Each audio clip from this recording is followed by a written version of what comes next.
These first couple visits, especially the first one, you're meeting with your oncologist, is very overwhelming because there's a lot of information that needs to be discussed. And unfortunately, you have to make decisions. It's almost like the first house you look at, you're now going back to your realtor's office and you have to make a decision and sign papers to do things. And unfortunately, time is of the essence here. We are dealing with cancer and we want to make sure we're doing things properly as well as comprehensively. They'll go over first, most importantly, what your diagnosis is. And if it is lung cancer and it is a non-small cell lung cancer, that means it's probably either an adenocarcinoma or a squamous cell carcinoma. The next thing is staging. Is it stage 1, 2, 3, or 4? And there are 4 stages. Unfortunately, many of the patients who are diagnosed with lung cancer do fall in the stage 4 bucket, and that is the incurable bucket. And that's some of the hardest decisions and hardest discussions we have with folks early on. Many can already sense that when they get the results of their scans and know it has spread outside of the lung. And so it's not a huge shock when that occurs. But it does mean that we're not going to be doing surgery or we're not going to be doing radiation, which are reserved for the earlier stages of lung cancer.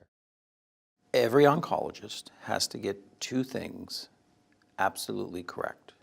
They have to get the diagnosis correct. The diagnosis requires a biopsy of sufficient volume or amount, if you will, so that you can look under the microscope and tell whether it's small cell or it's not small cell.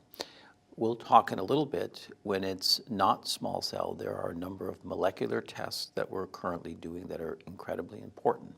So molecular testing is part of the diagnosis, and you have to get that right in every lung cancer patient. The second thing that every oncologist needs to get exactly right is the stage of the patient. The stage determines the treatment approach in all patients. We look at stage from the primary tumor in terms of its characteristics, mostly size. We look at as to whether or not there are lymph nodes involved in the chest. And then we look to see if there's any evidence of spread outside of the chest. The typical test that people undergo is a chest and abdominal CT, a PET scan. A PET currently is typically done coordinated with a CT scan.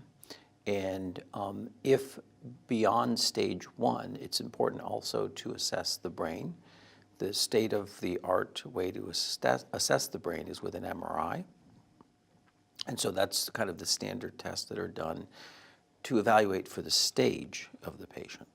Now, additional diagnostic maneuvers may need to be done to confirm lymph node involvement or to confirm disease outside the chest.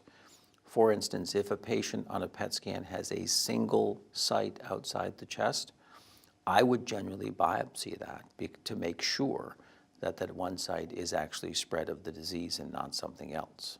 So I think that these are kind of the 2 things: diagnosis, including molecular testing, as well as the stage of the patient, and that really directs the path that you go down.